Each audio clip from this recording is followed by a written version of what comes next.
Agora, assim, quem, quem, quem não obedeceu àqueles parâmetros que eu determinei lá, vocês têm uma mania, vocês todos, alunos, têm uma mania de não lerem o enunciado, as diretrizes que a gente dá. Aí não fazem a coisa do jeito que é pedida, e, portanto, eu não ia sequer considerar os textos. Depois eu fiquei com pena, não de vocês, de mim, porque ia ter que fazer recuperação com vocês. E aí resolvi aceitar esses textos e fui ler todos os textos que não estavam no e-mail enviado segundo como eu determinei.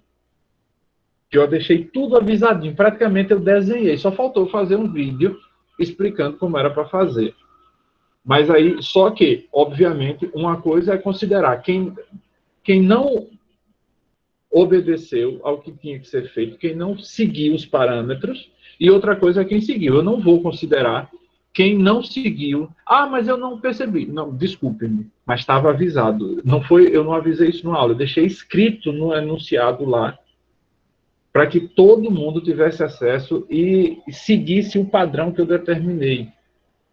Aí a pessoa não faz isso. Óbvio, eu não vou considerar a nota máxima para ele como sendo 10. Então, se alguém fez, verifique no seu e-mail se está tudo como eu defini. Se tiver, aí você me manda um e-mail reclamando. Óbvio que eu vou olhar aqueles que vocês deixaram lá no WhatsApp, que acham que está com problema, e vou revisar. Se realmente tiver problema, vou corrigir. Se não tiver problema, não vou fazer alteração nenhuma. Outra coisa, eram duas coisas para serem feitas. Um monte de alunos só fez uma delas. Um monte só fez uma. É claro que se eram duas coisas para ser feitas e só fez uma, só vale a metade. E dessa metade ainda vou ver se está bem feita, para tirar 5. Quais eram as duas coisas para ser feito? O resumo e o fichamento. Teve gente que só fez o fichamento, não fez o resumo. Teve gente que fez o resumo, não fez o fichamento. Vale a metade.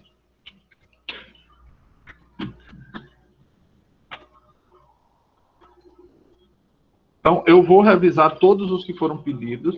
Não fiz essa semana ainda, mas devo fazer a partir de amanhã, provavelmente, porque eu estava terminando ainda de preparar o material dessa aula. Eu não tinha concluído ainda, estava estudando para preparar. E aí tem um monte de coisa das turmas da noite. Eu não só tenho a turma de vocês, eu tenho a turma de vocês e mais outra porrada de turmas. Então, tenho que fazer todas as coisas das turmas o mais bem feito que eu possa. Aí, as avaliações, essas que eu, dentro do prazo que eu estipulei, eu corrigi o que tinha que ser corrigido, corrigi até as que não deveria ter corrigido. Agora, para revisar, eu vou precisar de tempo. Então, vocês tenham paciência, que eu vou revisar quando eu tiver tempo suficiente para isso. Quando essa aula termina, eu já tenho que pensar na aula da próxima semana. Eu já estou pensando na atividade do quarto, que é a última, que a gente já está no quarto bimestre. Então, já estou pensando nessa outra atividade. Mas tenha um pouquinho de paciência. Do mesmo jeito que eu tenho paciência, que dou prazo para vocês fazerem atividade, aumento inclusive os prazos, tenham calma. Tenham calma. Senão eu vou começar a agir do mesmo jeito, com pressa, né? Boto uma atividade hoje para daqui a 2 dias vocês me entregarem. Não me entregou, sinto muito. Mas aí eu não vou fazer isso. Escute lá, meus senhores, vamos dar continuidade de onde a gente tinha parado, lá no Realismo Fantástico. Acho que na aula passada eu tinha falado, a gente leu algumas coisas, não foi do livro lá do Edgar Allan Poe, né, algumas coisas do Corvo. E tínhamos lido um pedaço de Machado de Assis, e a gente parece que acabou nisso, ou teve mais alguma coisa, eu não lembro. Eu, na verdade, nem postei ainda o vídeo, não foi? Da aula, sim. Acho que não está no Cigarra, não, ainda. Eu olhei ontem e eu não lembro de ter visto, não, mesmo o vídeo. Eu só hoje foi que eu vi, que eu nem baixei ainda pro computador. Hoje é a aula que é 16, né? Tá faltando a 15, a 14 eu vi que tem. Eu abri logo aqui o o Google Drive para eu ver se a encontro, que eu já vou baixando, que daqui a pouco eu a coloco pro YouTube e deixo lá no Siga.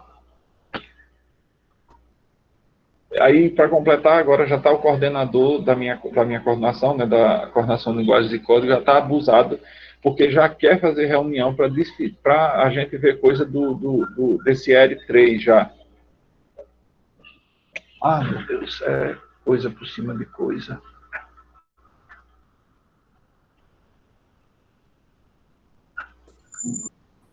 Sim, olha, deixa eu ver logo aqui o que é que vai ser.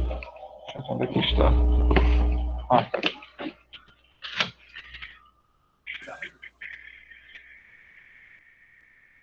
a gente, para o último momento, a última semana, a gente tem duas coisas.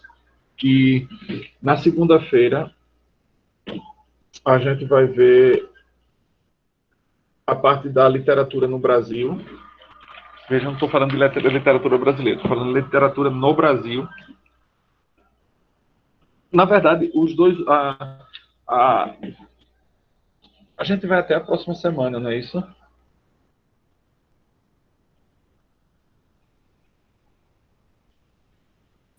Aparentemente, professor.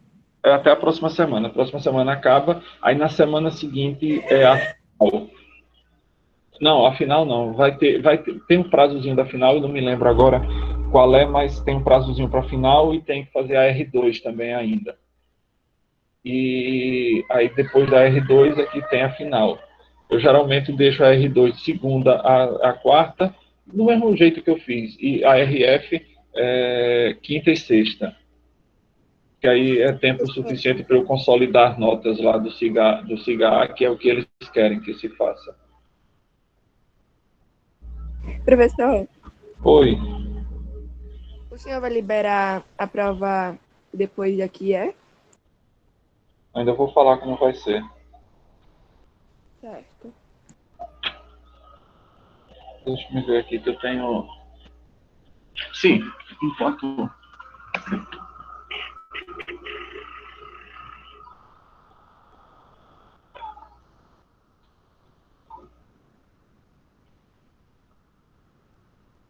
Bem, meio que retomando, só fazendo uma retomada daquilo que a gente viu segunda-feira, a gente viu que o realismo fantástico era aquele movimento literário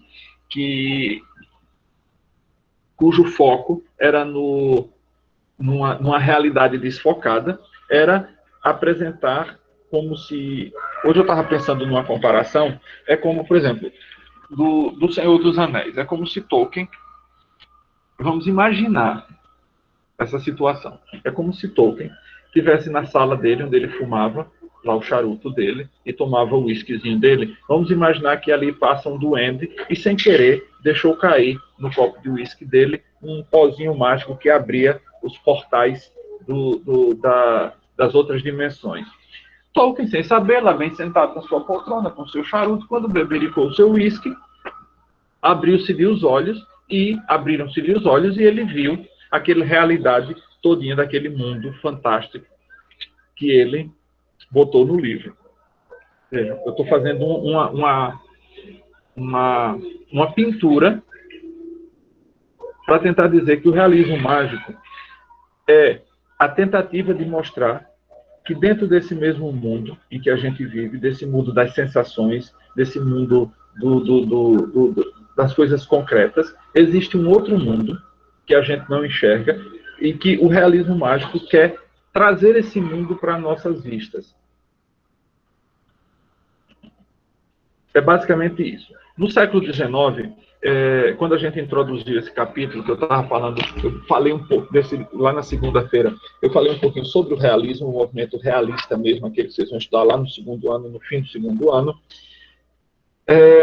Existem três correntes no século XIX para o XX que são extremamente importantes para a gente entender tudo o que acontece ali naquele momento. São uma via mais mística, que aí envolve a magia, o neopaganismo, por exemplo. Eu tenho aqui, deixa eu pegar aqui os materiais.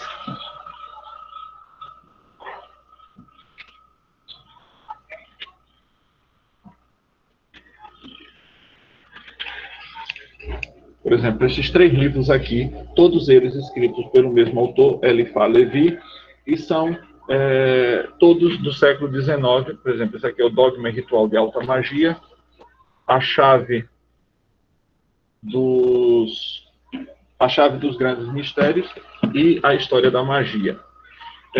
O que é isso?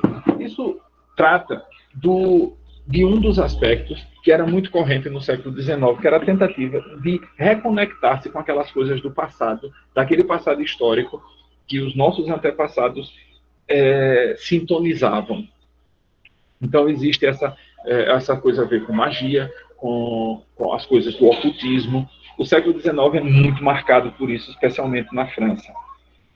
O retorno ao paganismo, portanto, o neopaganismo, e, numa contraparte, você tem o misticismo cristão, por exemplo, o misticismo judaico, o misticismo islâmico, que também vão ganhar muita força durante esse período, e o positivismo de Auguste Comte, que, se eu não me engano, eu não falei sobre ele na semana passada, ou na segunda-feira, mas Auguste Comte cria um movimento filosófico chamado positivismo. O positivismo trata das coisas que são verdades, aquilo que a ciência diz que é verdade, e que, portanto, a gente tem que sair do mundo dos dogmas religiosos. E, portanto, essas coisas do misticismo.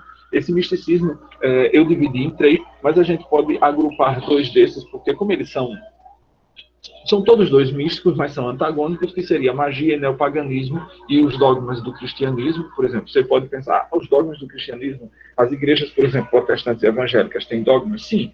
Eles acreditam, por exemplo, que o cristão, como geral, acredita que Jesus é o Filho de Deus, é o Redentor da humanidade e que morreu para pagar os pecados dessa humanidade.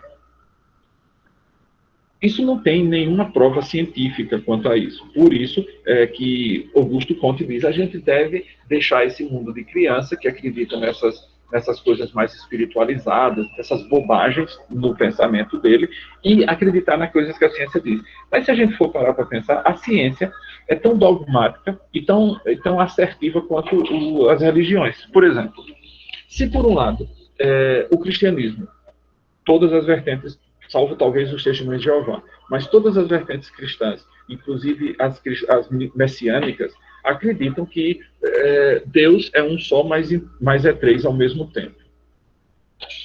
O que é uma coisa irracional. Mas se a gente pensar a ciência, por exemplo, quando fala do Big Bang, o que é que tem de irracional ali? Porque não é uma prova, não existe uma prova quanto a isso. O que existem são especulações, tanto que é chamado de teoria. O que é uma teoria? É aquilo que ainda não se chegou a uma conclusão. Quando é conclusão, já vira tese. Tanto que alguns autores, por exemplo, Ariano Suassuna, na questão da evolução, diz que para ele é muito mais fácil de acreditar na criação do ser humano como está descrita na Bíblia, é muito mais inteligível do que acreditar que o homem veio de um macaco, de um processo de evolução. Ele diz, eu precisaria ter muito mais fé para acreditar nesse postulado científico do que acreditar naquilo que está na Bíblia, porque é mais racional, na visão dele. Veja, eu não estou trazendo nada de meu aqui, eu estou dizendo o que os outros pensam. Então, a ciência é, de certo modo, também dogmática. Existem coisas nas ciências que são empíricos, que são experimentais. Você vai e você experimenta. Mas como é que você experimenta o Big Bang? Fizeram lá aquele cinturão de não sei o que lá, que tem, acho que é na Suíça, que ficam produzindo micro buracos negros para ver se entendem como as coisas se operam, mas até agora não chegaram a uma definição de como esse Big Bang se deu. Porque como era uma tentativa de separar-se, como a ciência dizia, como a religião dizia que a coisa operou-se daquela forma, aí os cientistas, esses mais apegados, depois vocês procurem, se tiverem interesse, um movimento que é uma decorrência natural do positivismo, que foi o cientificismo, que é uma religião da ciência.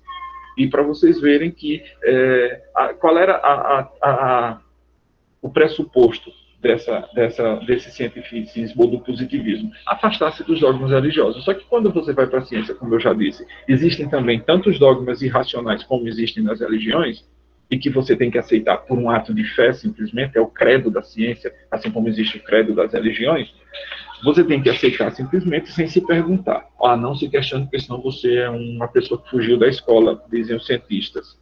No caso dos religiosos, você é um ateu, você é um herege, essas coisas desse tipo.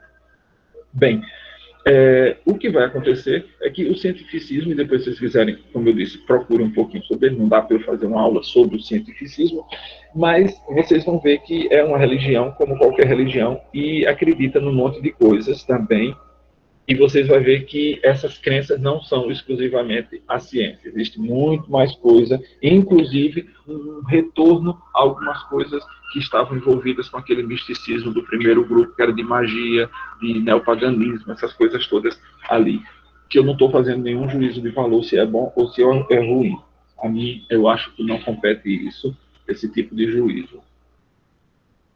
Eu sou do pensamento que todas as religiões são uma mera percepção do que é o todo, o divino. O todo, uma religião vem, percebe e diz, Deus é isso. Aí pronto, aquilo virou o Deus todo. Não, aquilo é uma parte do que ele percebeu sobre Deus. Essa é a minha visão. Por isso eu respeito todas as formas e sei que nenhuma delas atende àquilo que eu espero. Porque eu sei que existem muito mais coisas como um dado. Acho que eu dei um exemplo outra vez, que quando você olha, você vê 3 partes, mas outras 3 partes ficam ocultas. Eu também vejo 3, mas essa parte daqui, nenhum de nós consegue vê-la. E se vocês virem essa, que eu não vejo, eu estou vendo porque está ali na câmera, mas essa daqui se esconde, e essa está escondida, e essa daqui está escondida para vocês. Então, vocês sempre vão ter uma visão de 3 faces. Por isso a gente chama de mundo tridimensional. E aí, essas coisas todas vão ter, para mim, é como se, vamos imaginar que se Deus fosse isso daqui. Cada religião pode ver um aspecto desse, mas não consegue ver todo. E aí, o problema é que as coisas que elas veem na minha concepção, elas acham que é o todo. E aí teorizam sobre o todo, que aí já seriam as várias teologias que existem. Eu as respeito, mas não atende àquilo que eu busco espiritualmente. E aí vamos lá. Havia essa corrente dentro do século XIX, inclusive é dentro do século XIX que surge o movimento espírita, por exemplo. Quando começa o movimento espírita, eram as chamadas mesas falantes ou mesas dançantes. Essas mesas, o que eram? Aquelas que botam as letrinhas e o copo, as pessoas botam o dedo em cima do copo e o copo fica andando. Aí, um cara estudioso, acho que eu falei dele na semana passada, que foi Allan Kardec, foi estudar, ele era um professor universitário na França, e foi estudar o que eram esses fenômenos das mesas falantes, e quando ali chegou, percebeu que havia muito mais coisa do que simplesmente aquilo que podia ser medido pela ciência, e mergulhou de cabeça naquilo, até que, em determinado momento, ele codifica aquilo que ficou conhecido como a doutrina espírita ou kardecista. Que, bom, aí eu também não posso falar, assim como do cientificismo, eu não tenho muito conhecimento, nem tenho conhecimento também sobre o kardecismo, mas estão ali tudo nessa época, e é nesse momento, por exemplo, que vão aparecer essas obras literárias. Então, quando a gente pensa esse texto de Memórias Póstumas de Brás Cubas, que eu li para vocês na semana passada, e também o texto daquele do Murilo Rubião, óbvio que Murilo Rubião é bem depois, vamos ficar com Memórias Póstumas de Brás Cubas, que é muito mais perto do evento, é 1881.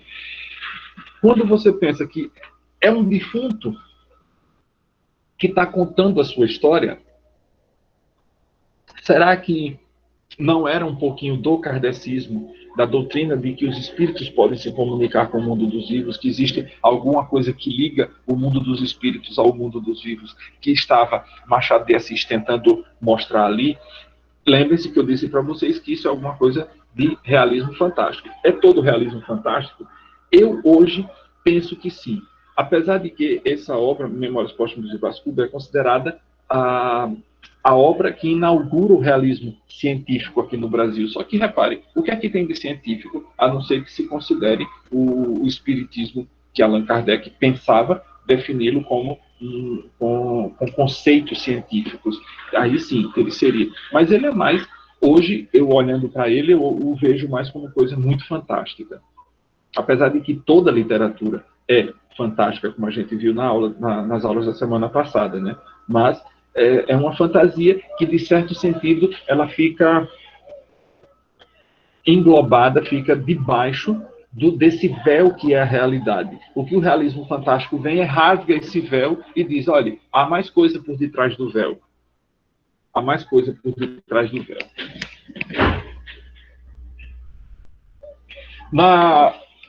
Acho que há uns anos desses teve uma novela, foi baseada num livro chamado Saramandaia, de Dias Gomes. Ela foi primeiro adaptada para a televisão em 1976, portanto há 45 anos. Foi adaptada para a televisão, depois teve um remake que passou como uma novela das 11, a Globo passou uma temporada fazendo uma novela das 11, e aí refez o Astro e também Saramandaia. Saramandaia é uma obra claramente de realismo fantástico. Foi adaptada, aumentou a popularidade, né? Saramandaia passa-se na cidade de Boli-Boli, um palco de disputas políticas entre coronéis autoritários e sonhos de liberdade, que eram alegorias do Brasil real, governado pela ditadura militar na época em que Dias Gomes escreve Saramandaia. Mas o cenário é também composto por estranhas situações e personagens. Por exemplo, João Gibão esconde uma marca de nascença, que são suas asas, e é capaz de fazer o tempo voltar. Dona Redonda, uma mulher gulosa que come até explodir. O Coronel Zico Rosado, que saía formiga do nariz dele, ele produzia formigas. O professor Aristóbulo virava lobisomem. Seu Cazuza era um que o coração dele saía literalmente pela boca.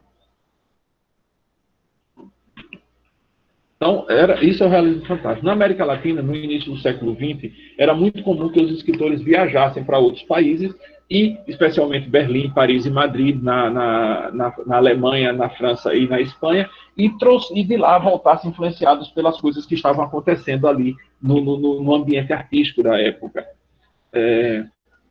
Jorge Luiz Borges, que inspirou e deu alento a outros escritores latino-americanos no desenvolvimento desse novo gênero. Por exemplo, em 1935, ele publica o livro chamado História Universal de la Infâmia, que é uma publicação, talvez a primeira publicação, grande publicação do realismo fantástico aqui nas Américas. Em 1940 e 1950, dentro desse período de tempo, o realismo fantástico americano alcançou seu apogeu, como a gente falou na segunda-feira, com a grande quantidade de escritores, e dentre esses escritores, principalmente, sobejam os argentinos. A perspectiva crítica para o realismo fantástico, como um conflito entre a realidade e a normalidade, provém exatamente da dissociação que tem o leitor ocidental com a mitologia. Aquilo de que a gente falava na semana passada, que eram as obras da antiguidade clássica, a gente já não tem mais contato com elas no nosso mundo ocidental, e, portanto, essas coisas do mito, da presença, quando a gente lê, por exemplo, na Ilíada, que os deuses estão ali na guerra junto com o povo, mesmo eu dei exemplo na segunda-feira de algumas coisas que na Bíblia também a gente encontra isso, né? Que Deus está ali envolvido na guerra junto com o seu povo, assim como os deuses dos outros povos estavam envolvidos na guerra com ele, e era uma guerra entre deuses. O Deus mais forte era aquele que saía vitorioso. Como a gente está dissociado, e muitas vezes, por exemplo, quando a gente lê a Bíblia, a tendência nossa é entender que ali está falando do todo absoluto. Ali está falando de uma percepção. Assim como, por exemplo, os fenícios tinham a percepção de Deus dele, que não era nem mais nem menos verdadeira do que aquela que está expressa na Bíblia. Mas todos eles percebiam, de alguma forma, esse todo, que não era inteiramente, que não podiam, não conseguiam, nem que quisessem descrevê-lo como o todo, mas sempre como parte. No entanto, eu me lembro, tem uma poesia de Gregório de Matos, que é do Barroco brasileiro, que diz assim: o todo sem a parte. Deixa eu procurá-la aqui, que é só o primeiro verso que me interessa, mas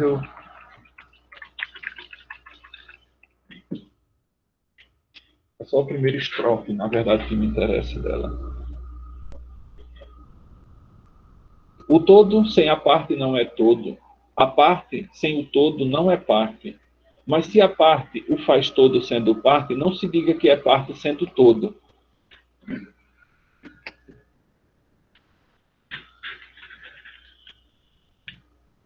E é isso. A percepção da parte é uma parte do todo. O problema é isso que ele diz no fim, né? Então, não se diga que é parte se a parte o faz todo sendo parte, não se diga que é parte sendo todo. Já que a parte faz parte do todo, então a parte é o todo. E aí é onde está o problema. A gente só consegue ver partes, nunca o todo. Acontece que, por exemplo, o realismo fantástico, para a gente, causa estranhamento, porque a gente está desvinculado dessa realidade mitológica. Na semana passada, a gente partiu muito dos textos desse camarada aqui, né, Northrop Frye. Eu, inclusive, parece que comentei alguma coisa sobre esse livro, O Grande Código da Bíblia, o Grande Código, que é a Bíblia e a Literatura, em que Frye parte da ideia de que as mitologias, no sentido que a gente deu de mitologia lá na aula da semana passada, de histórias, as mitologias que estão dentro da Bíblia são, especialmente aqui no Ocidente, aquelas que influenciam toda a escrita que vem posteriormente. Isso é extremamente interessante. É como a gente, na semana passada, então, partiu muito desse suposto, né, desse pressuposto de que as leituras eram sempre reescrituras, cada autor trazendo a sua contribuição para a mitologia, aquela mitologia originária. E aí Frye, inovando nesse conceito, dá essa possibilidade de a gente entender que a Bíblia seria, portanto, essa mitologia originária nossa. Qual foi a mitologia originária que deu algumas coisas para a Bíblia? Não sei. Alguns estudiosos dizem, por exemplo, que a parte do dilúvio é inspirada na chamada epopeia de Gilgamesh ou de Gilgamesh, e que há outros contos sumério-acádicos que vão dar origem a muitas das histórias que estão ali na Bíblia, mas não interessa. A gente está tratando de literatura. Quando Frye vai escrever isso aqui, ele tem a ousadia de fazer uma coisa nova. Pegar a Bíblia e dizer, eu não vou considerá-la como um livro sagrado. Vou tomá-la como texto escrito, como literatura, e analisá-la como literatura. Isso é uma sacada de mestre, porque aí você tira todo aquele véu de mistério, ou aquele véu de inatingível, ou véu doutrinário, que pode estar ali envolvido, e olha um livro como um livro de histórias. Como eu dizia na semana passada, a gente, independentemente da fé, existem histórias que estão ali na Bíblia que merecem, que devem ser contadas para as crianças.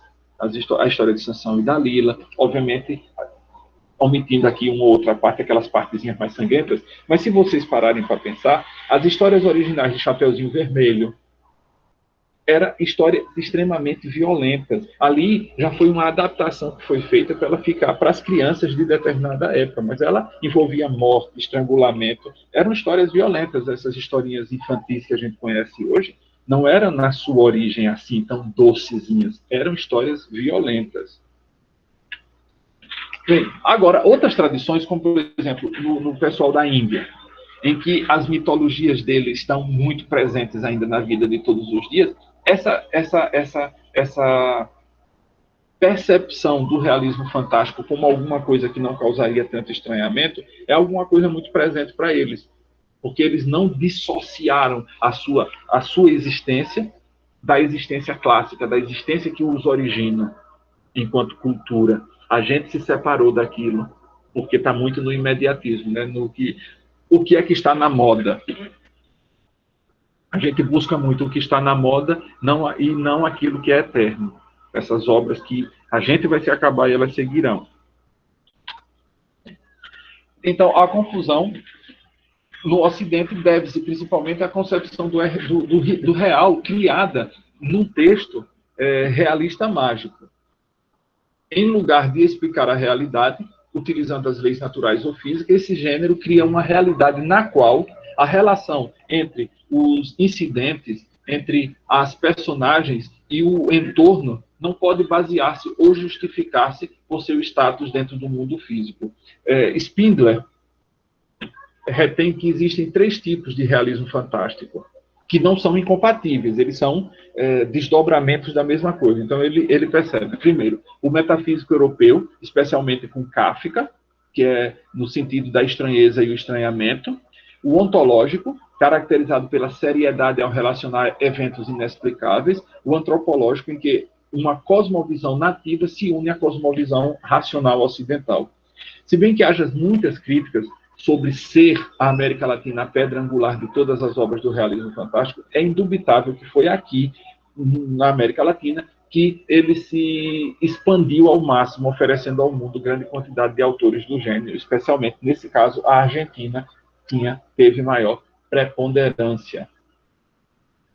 Lá no material que eu já disponibilizei no SIGA, há uma lista de obras e de autores que, se algum dia vocês tiverem interesse, seriam coisas interessantes para serem lidas.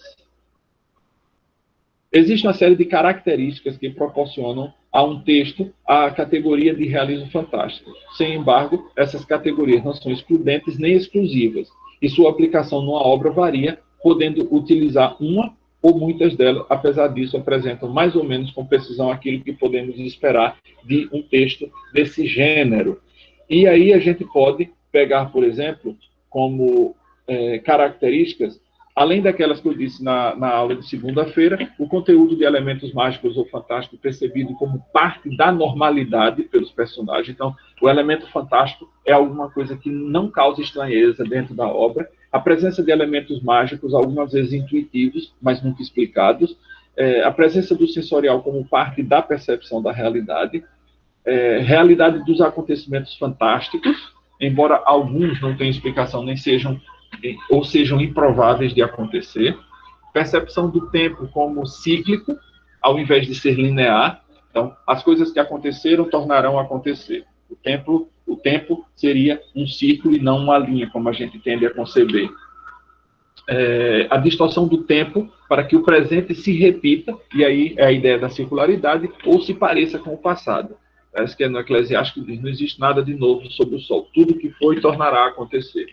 Transformação do comum e do cotidiano em uma vivência que inclui experiências sobrenaturais ou fantásticas, e preocupação estilística, partícipe de uma visão estética da vida que não exclui a experiência do real. Dentre os autores, existem alguns que eu queria chamar a atenção. Por exemplo, Edgar Allan Poe, já falei na semana passada, citei Histórias Extraordinárias, a gente viu um pouco. Histórias Extraordinárias eu fui depois procurar ali, não achei, não sei onde é que está. O Retrato de Dorian Gray, de Oscar Wilde.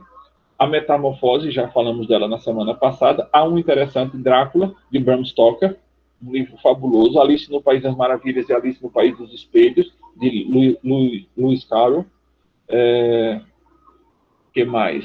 O Visconde Partido ao Meio e as Cidades Invisíveis, né, de Ítalo Calvino. Dos brasileiros, a gente tem, por exemplo, o conto A Luneta Mágica, de Joaquim Manuel de Macedo, As Memórias Póstumas de Brás Cubas, Macunaíma, de Mário de Andrade, Dona Flor e Seus Dois Maridos, de Jorge Amado, O Incidente em Antares, fabuloso, esse virou uma minissérie na Globo, e também O Coronel e o Lobisomem. O Incidente em Antares é de Érico Veríssimo, mas foi escrito em 1971, e O Coronel e o Lobisomem é de 1974, o livro que foi escrito por José Cândido de Carvalho. São todas coisas fabulosas. Além, obviamente, do Murilo Rubião, que a gente já falou na semana passada, do Pirotécnico Zacarias, mas há outros livros dele que estão lá listados no material que está lá no SIGA. Deixa eu ver o que é que tem mais para a gente concluir.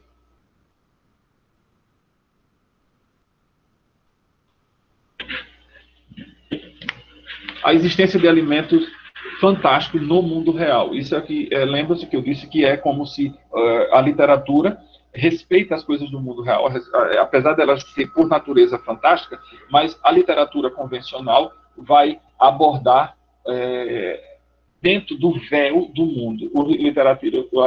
A literatura fantástica, o que vai abrir é rasgar esse véu e dizer que existe algum mundo a mais do que esse mundo que a gente vê, toca e sente. E proporciona, portanto, a base para esse movimento. Os escritores não inventam novos mundos, mas revelam o mágico que há neste mundo, que é o que a gente vai ver, por exemplo, em 100 Anos de Solidão. A reticência do autor, que, segundo a Marie Beatrice Canadi, é a retenção deliberada de informação e explicações sobre o desconcertante mundo físico. Quer dizer, o narrador é indiferente, a história procede com precisão lógica, como se nada tivesse acontecido de extraordinário, mas os elementos mágicos se apresentam como coisas ordinárias, comuns, do dia a dia. o que faz que o leitor aceite a fantasia como normal e comum. Aquela suspensão da descrença de que a gente falou na aula passada, na semana passada. Explicar o mundo sobrenatural ou apresentá-lo como extraordinário reduziria imediatamente sua legitimidade em relação ao mundo natural. As linhas das tramas dos textos do realismo fantástico empregam de maneira característica os planos da realidade híbrida, múltipla, e às vezes planos que são híbridos, múltiplos e às vezes até opostos, como por exemplo, o urbano e o rural, o indígena e o ocidental no sentido do europeu. Na questão da metaficção, esse ponto concentra-se no papel do leitor na literatura, com suas múltiplas realidades e sua referência específica ao mundo do leitor. Explora o impacto que a ficção tem na realidade e vice-versa, deixando o leitor aí no meio desse mundo híbrido. Desse modo, é uma ferramenta ideal para chamar a atenção, como fez Dias Gomes, por exemplo, na Saramandaia, chamar a atenção sobre as críticas sociais ou políticas. Quem melhor descreveu o conceito de maior consciência do mistério foi Luiz Leal, que expressou esse sentimento como aproveitar o mistério que respira detrás das coisas. É uma literatura em um nível intensificado, em que o leitor deve abandonar os vínculos que tem com o convencional, por exemplo, a progressão da trama, a estrutura do tempo linear, a base científica, dentre outras coisas, para conseguir obter um maior estado de consciência de conexão com a vida ou com significados ocultos, algo que está presente em quase todas as obras do chamado realismo fantástico.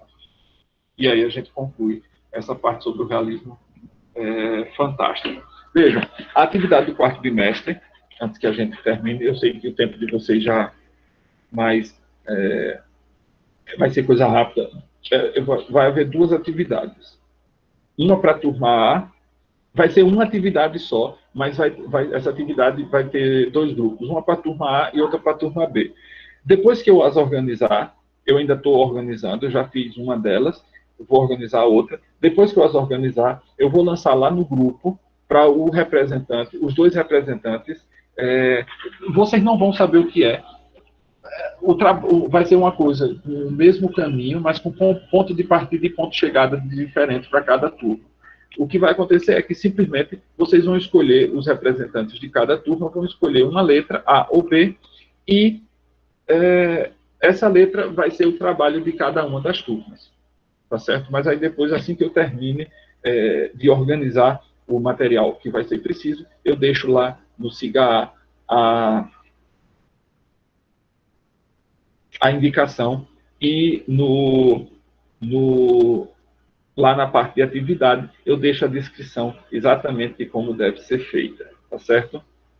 Eu ainda estou pensando se isso vai ser em grupo, individual, eu não sei ainda. Estou aqui matutando. Se for em grupo, veja, se for em grupo, uma coisa que eu espero com sinceridade é que vocês realmente trabalhem em grupo, que dividam o trabalho, que façam as coisas juntos. E se for individual, vai ser uma coisa bem pequena. Talvez seja melhor individual, porque seria um trabalhinho curto para fazer.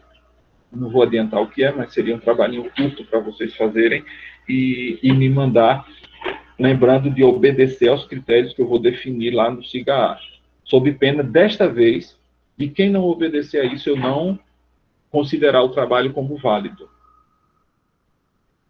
Tá certo? Então, leiam os enunciados que eu vou deixar lá no SIGA. Eu não vou ficar mais explicando depois lá no grupo, nem vou ficar... O trabalho ficou incompleto, não vou também pedir lá no grupo para reenvie o trabalho porque está faltando isso. Não, eu vou deixar todas as indicações. Seguiu, tá certo. Não seguiu, ou vai ser eliminado ou vai ter a nota prejudicada por conta disso. Já estou chamando a atenção para prestarem atenção. E no mais é isso. Essa semana eu espero terminar de rever os trabalhos daqueles que acham que foram prejudicados de alguma forma. Depois que eu fizer isso, aí é que eu vou ou alterar a nota ou comunicar que não houve necessidade, mas eu vou revisar todos os que estão ali reclamando. Tá certo, meus caros? Vou parar aqui a gravação. Eu estou procurando a gravação da aula da segunda-feira,